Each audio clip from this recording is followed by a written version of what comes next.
As Gen AI reshapes industries, understanding and leveraging its capabilities is no longer an option, it's a necessity. And that's exactly why at Hatchworks, we developed our Gen AI Innovation Workshop. In this workshop, we immerse you into a full day of learning, hands-on ideation, and building. We hit foundational concepts and show you how they relate to your domain. Then we develop actual use cases for your business and your industry. And we even build a custom GPT based on the use cases we define. Check out the link in the show notes or visit hatchworks.com to get started today. Welcome to Built Right, a podcast by Hatchworks where we help you learn how to build the right digital product the right way. In this season, we're going all in on generative AI with guests ranging from international AI speakers, founders of Gen AI products, experts in specific domains of Gen AI, and leaders across industries. We're here to help you figure out how to take advantage of this new emerging technology so you can win in the market. So whether you're an AI techie or just AI curious, we got you covered. Let's get into it.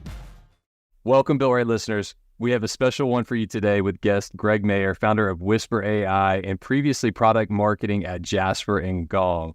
And for those that don't know what Wysper is, it's an AI tool that turns your podcast into content engines with one click using AI. So this tool immediately caught my attention because that's what we're doing right now. We're podcasting. But it's actually an amazing example of the topic we're focusing on today. And that's how Gen AI is reducing the barriers to entry at an insane pace for anyone really with an internet connection to build insanely useful products faster than ever before. But welcome to the show, Greg. Yeah, thanks, Matt. You nailed it there. And I'm excited to see what kind of content we can repurpose out of this episode. That'll be fun. Yeah, so that's a really good idea. We're going to use Wysper.ai on this episode, and we'll give it a test run, right? But I want to start though with your journey. I like kind of context setting with the guest journey. Yep. What was that tipping point for you? You know, going from Jasper, everything going on in Gen AI that kind of pushed you to say, I want to build my own thing. There's something happening here that I want to go and build my own thing.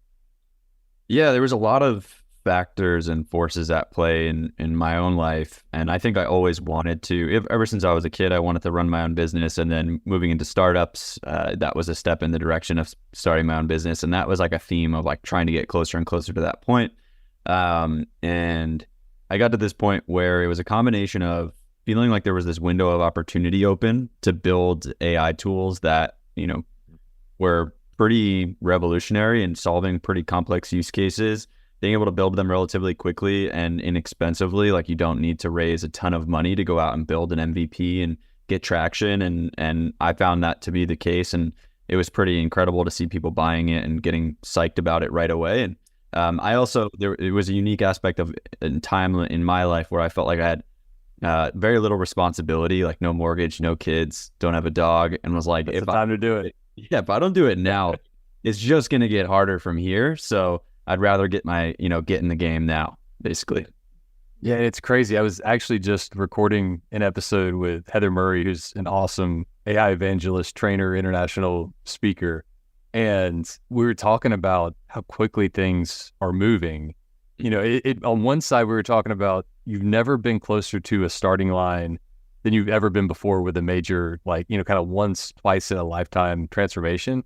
Yeah. But in the same way, people are measuring how far ahead you are in a matter of months when like companies are looking at other companies. So the pace of change is just insane. And props to you for jumping on it right now.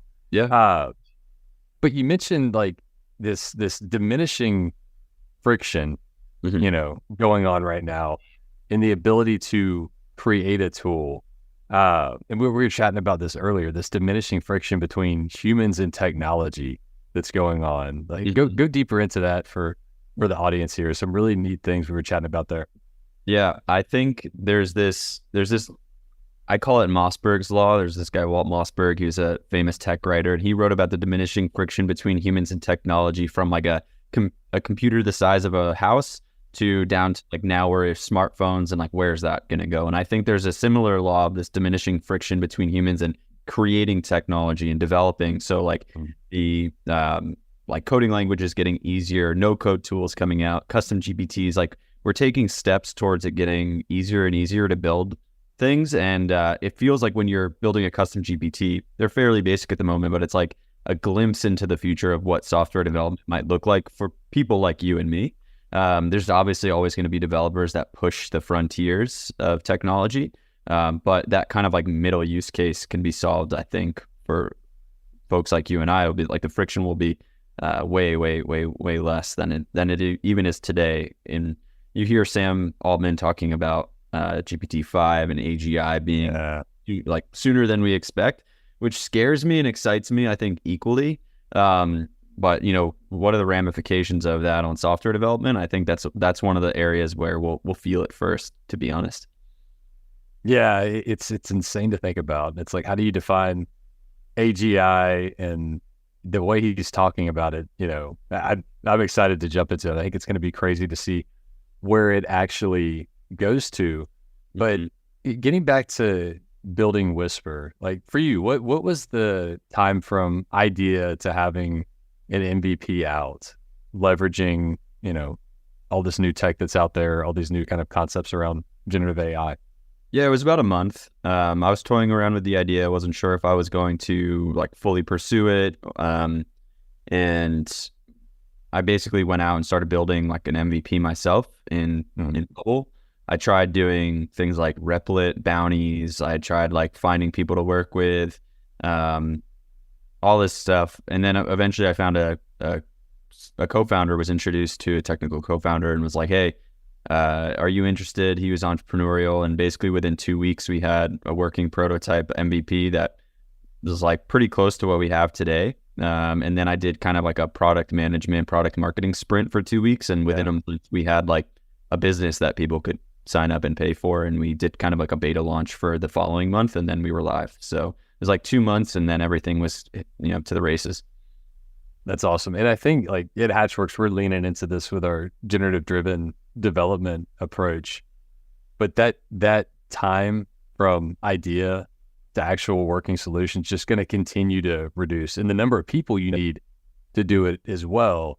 And the beauty of it is like your super smart people, your engineers, they can focus on what's truly important versus more of the kind of, mundane and boring, repetitive things. So they're actually focusing on building value first. Right. Yep. I think that's going to be insane to see that scale as we start to evolve with this new technology. Yeah, definitely. So back to the lower barriers of entry. So we've kind of gone through your use case. We talked a little bit about custom GPTs.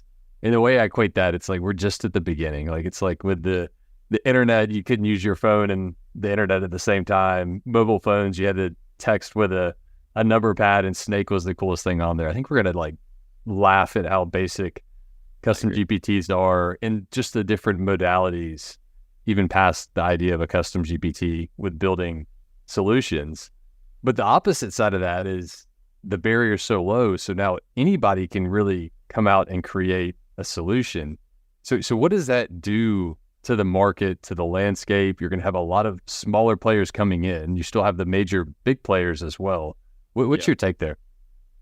I think like smaller SaaS will be disrupted very quickly. I think enterprise SaaS will still have its place because enterprises move incredibly slowly. They want like a certain level of support. They want security, certain things that like the indie SaaS or smaller time SaaS can't really,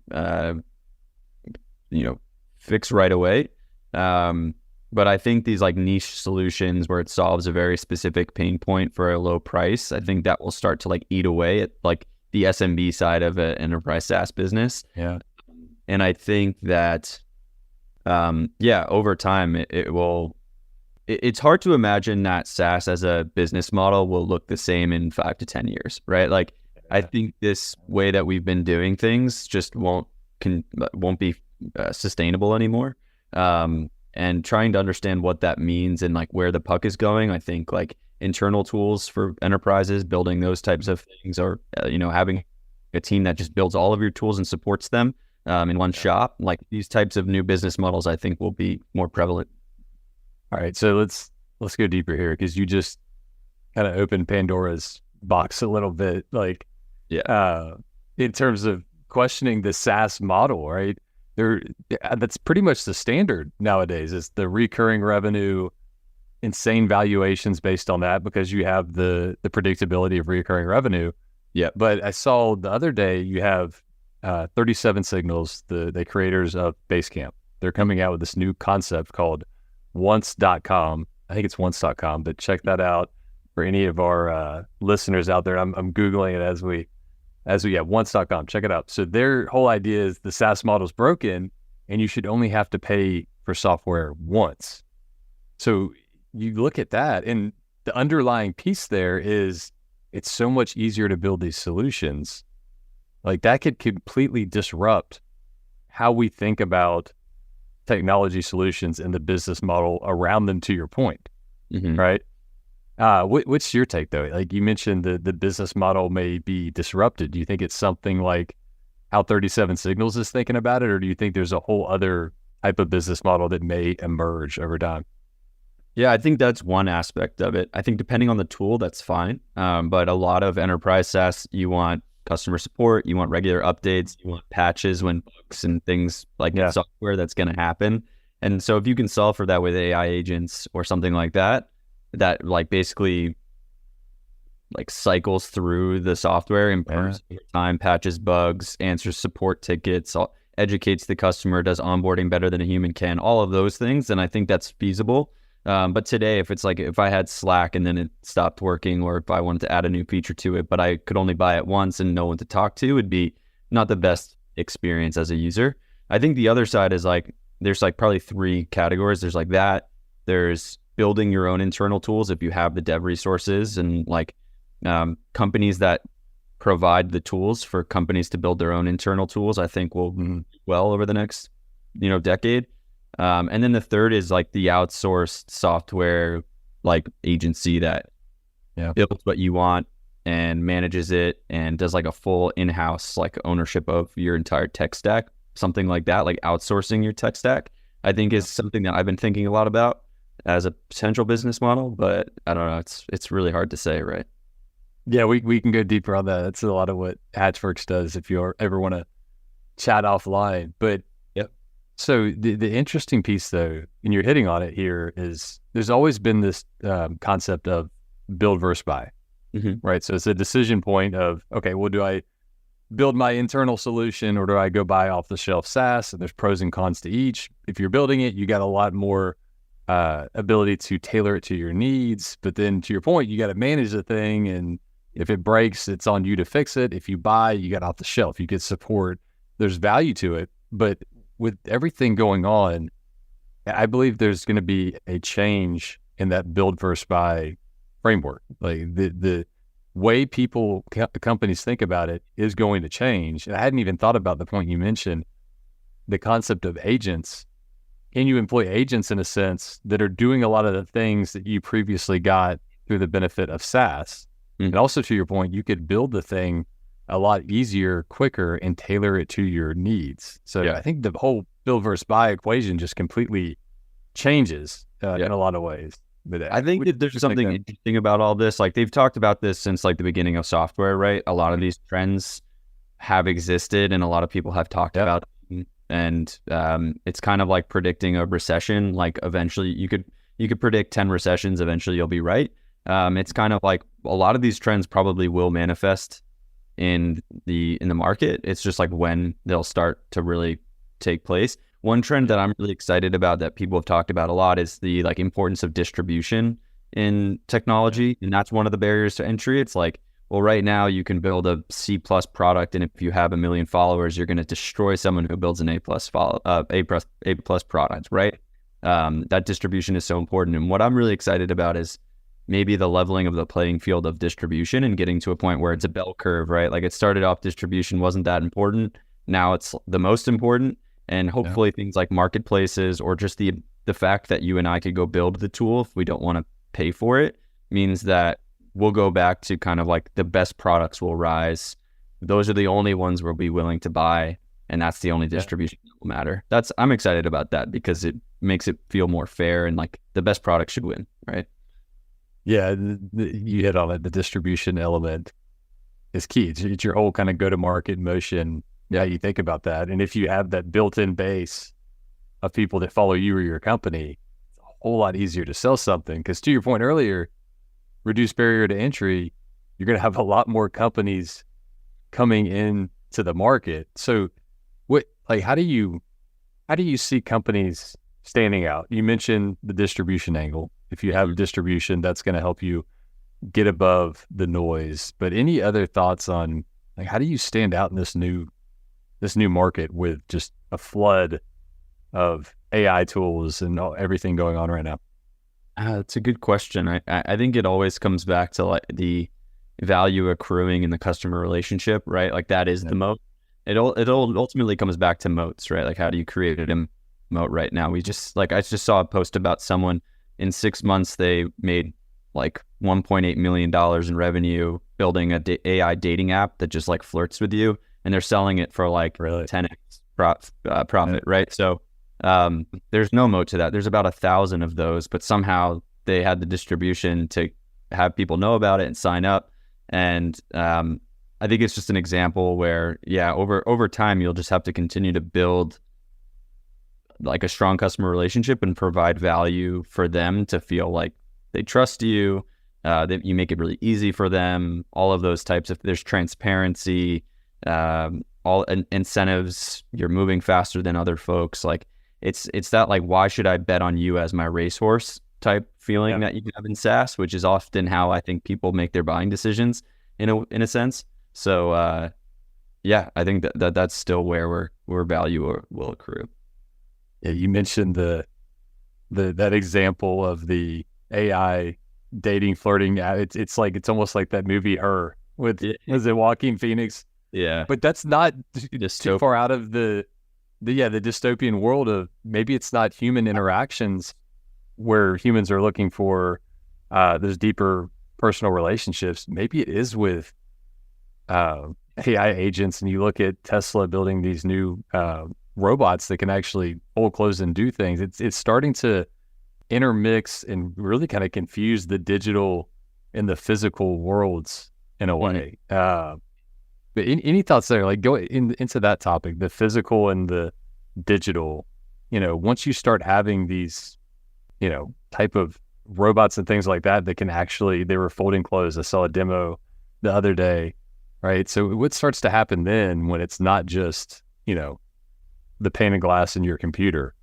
It can actually start to come into the physical world.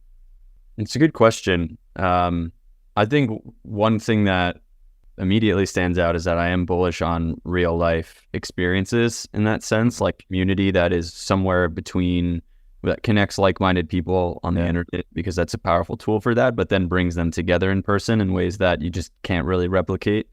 But I think it goes back to that diminishing friction between technology and humans, right? Like there's who does what, who owns what. They're like some of these like truly confusing societal questions will become more prevalent, right? Yeah, it's going to be interesting to see how it evolves. But the point you mentioned, though, what's actually going to be differentiated and different is going to be the real, right? Real human connections, real experiences. Where, yeah, exactly. That's going to be the interesting thing. Real art, right? That's going to be something that's differentiated in a sense. So that'll be, I have a feeling we'll have a pendulum that swings one way very far this way, and then you'll have pockets that kind of grow over time. Mm-hmm. But going back to the idea of lowering barriers of entry. Yeah. Let's get into the idea of raising money when you're building something, venture capital. You just potentially don't need as much of it. Like, how does that change the concept of what you need to build something? And any thoughts on how that impacts, the market and different things like that? I think the key word that you said is as much. I still think that capital is an incredibly valuable resource and helps you do a lot of things. As a bootstrapped founder, it definitely wouldn't suck to have a pile of cash, right? To help to do less of the work and hire folks and grow and throw some more money at paid growth and things like that. Although I think that's just kind of a Band-Aid, and you need to build an organic content, machine. I think that's also a trend that will increase. But That's somewhat beside the point. But so ultimately, like it's still like not a question of whether you need it at all in most instances. It's like, whether how much you need, but it comes back to your goals, like it always has, right? Like if you want to build $1 billion business, it will be very difficult to do that in a short period of time without raising some capital. But if you want to build a business that previously you would have required raising capital, that's a $1 million ARR to $10 million ARR business, I think you could do that with a few smart people and just bootstrapping and reinvesting all of your money. But you have to be very intentional about that, and it's not necessarily the easier path, but it's easier in some ways and more difficult in some ways. There are trade-offs for both, but this idea of raising like infinite amounts of money, I think the teams that don't do that will at least get the best outsized returns for everyone, right? So, yeah, and the ones that have already raised the money, the expectation for what they're delivering in terms of revenue and valuation is at a higher level too, right? Yeah. So an interesting component just in the math behind how things are going right now. I think one thing for me was that it was very intentional that I had no desire to do that. At least my first time around in business, where I was here to learn and have fun, and explore on my own time and follow my own curiosity, etc. I could say it in a million ways, but I think the second you take someone's money, you now have a new boss, and you need to send those quarterly updates on your metrics, and that pressure is good, right? I think that pressure is important, but it's just not it's not necessary. It's not 100% like binary. You have to do that or you won't succeed. So it's something you need to make a decision for yourself, Yeah, and the beauty with you bootstrapping, the people's money you're taking right now are your customers. So that's really who you're focused on serving. And I think that's, you or die. Yeah, exactly. And that's the folks that you really need to impress. But you mentioned one term that you're curious, like the way I always talk about it right now with this change is curiosity, creativity. Those are going to be the two most important skills you need. The hard skills of knowing how to code, how to write, still important, but it's those that are curious and creative are the ones that are going to be able to really take advantage of this new shift in technology. Are there any other like qualities that you think are going to be important as this whole trend evolves? Like, what are you saying? I think the number one rule, it's not even a trait or quality. The rule is adaptability. Like, you will not survive if you're not adaptable right now. If you panic and, feel like your dream is over after a single OpenAI demo day or a developer conference or whatever, like, you're not going to make it. You have to expect that no matter what role you are, but I think it's just like a heightened sensitivity to it. If you want to be an entrepreneur in this space, is like, you just have to be ready to adapt, pivot, change, do whatever you need to do to survive and kind of ride the tide, because I don't think it's going to really kill anyone. It's just like, how can you use every change to your advantage is how you have to think about it. Not like, how is this change going to kill me? You have to just flip it. You have to reverse it. Yeah. And you mentioned there this scenario of OpenAI having their dev day, releasing something new, and it comes into this concept, which some may call it a dirty word, like the concept of AI wrappers. Like, for the audience, like what is an AI wrapper type of product, and like how do you see that evolving? Like, you mentioned the adaptability component as well, because we don't know what they're going to release, and they're insanely capable. Like, if they wanted to, they could launch something that kills a whole slew of products that have been built around these foundational LLM models. Totally. And I am not naive to that point. Like, I'm the first person to say, like, hey, if you want to take the time to try to reverse engineer my product in ChatGPT, like, more power to you. Like, I love that. But I don't think that 99% of people who have like a full-time job to do something, they don't want to do that. They just want to have a niche solution that does everything for them up until the desired endpoint, right? And I think that won't change. I think that that AI wrapper derogatory term, I think, is kind of funny, because it's like, what technology isn't just a wrapper built on AWS or something.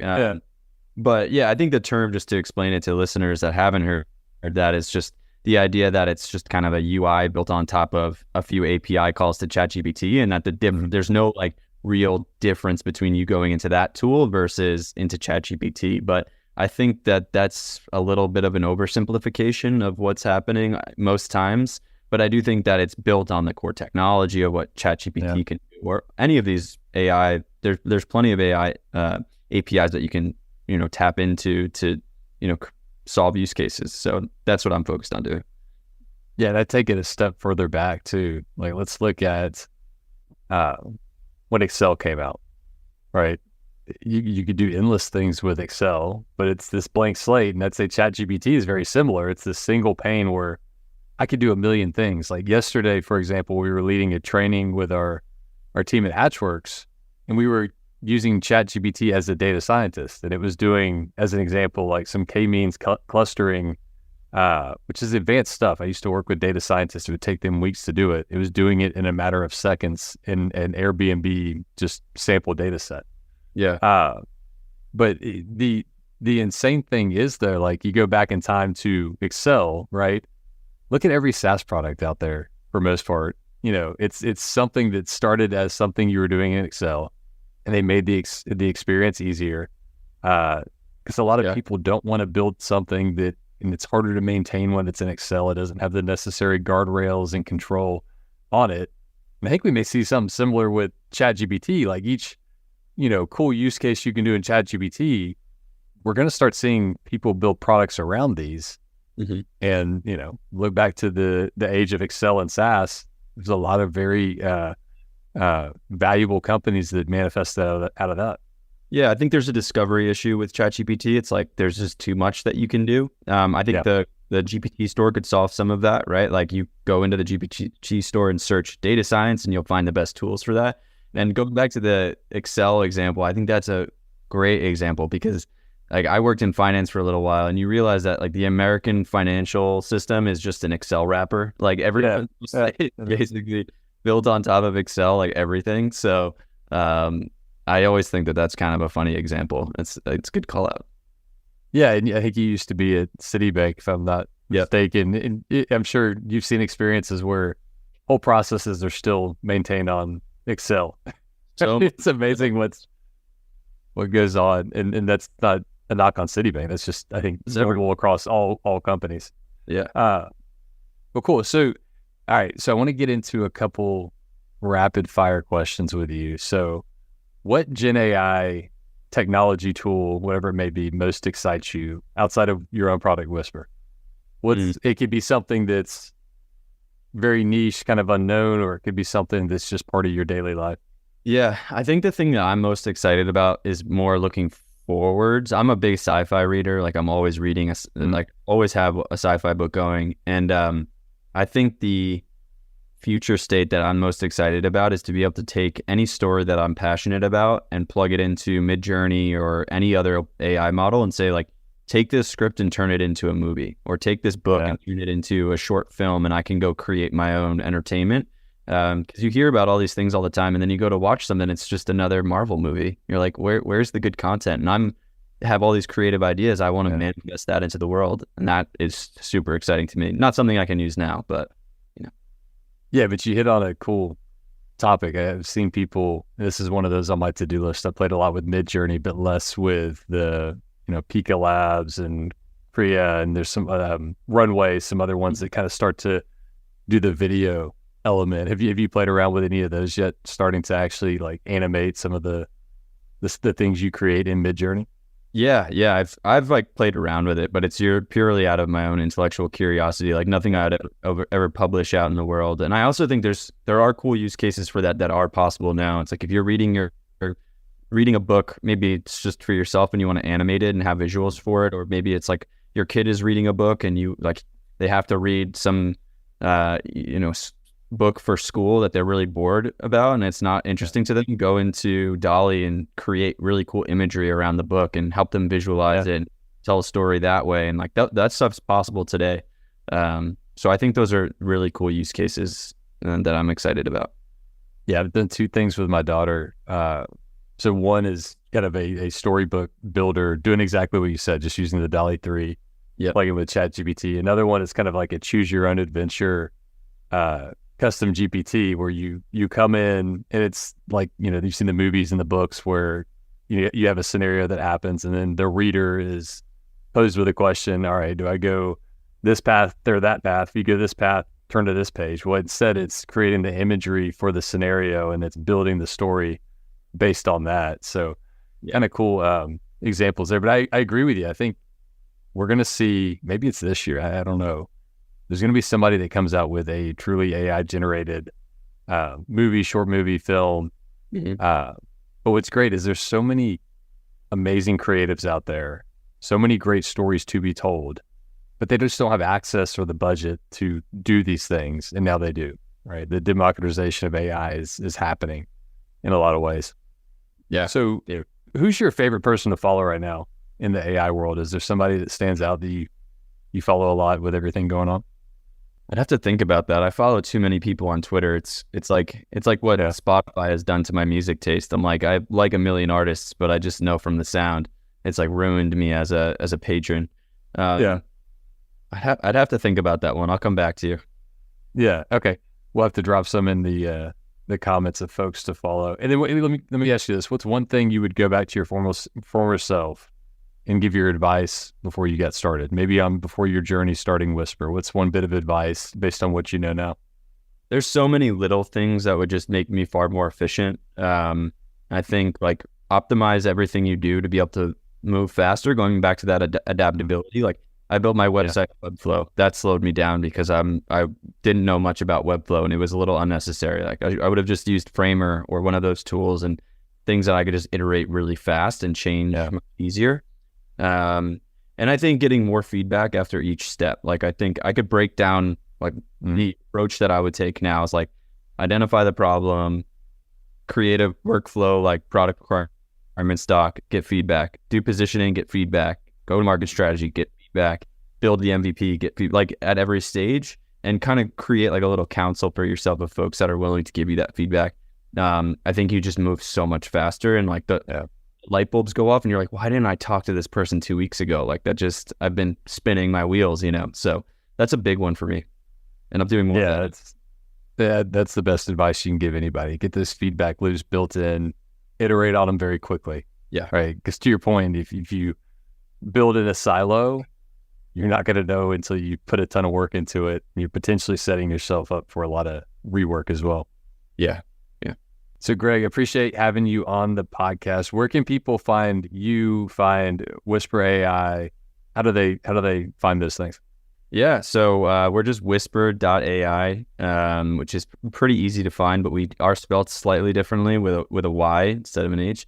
And then just LinkedIn. That's really where I'm spending most of my time. Also spend some time on Twitter, but just Gregory Mayer on LinkedIn. Feel free to connect and happy to talk about this stuff anytime. So yeah, thanks for having me. Awesome. Appreciate it. That's Wysper.ai, Wysper.ai. Check it out. Really cool tool. Thanks, Greg. Thanks, Matt. Thanks for listening to Built Right. If you enjoyed the show, give us a follow or subscribe on your favorite podcast platform. And don't forget to leave us a review. For more info on Built Right, visit us at hatchworksbuiltright.com. Do you already have a GenAI use case in mind for your business, but don't know where to get started? Hatchworks GenAI Accelerator is exactly what you need. We guide you from ideation to a tangible prototype. Our approach provides a low-risk, high-value pathway for you to validate and test GenAI technology on a small scale before committing to full production. We take you through technology and LLM selection, perform data preparation, and then build the actual prototype. And then we do testing and model fine-tuning of your prototype. The best part is we get you to this prototype in just 2 to 8 weeks based on the scope of your use case. Check out the link in the show notes or visit hatchworks.com to get started today.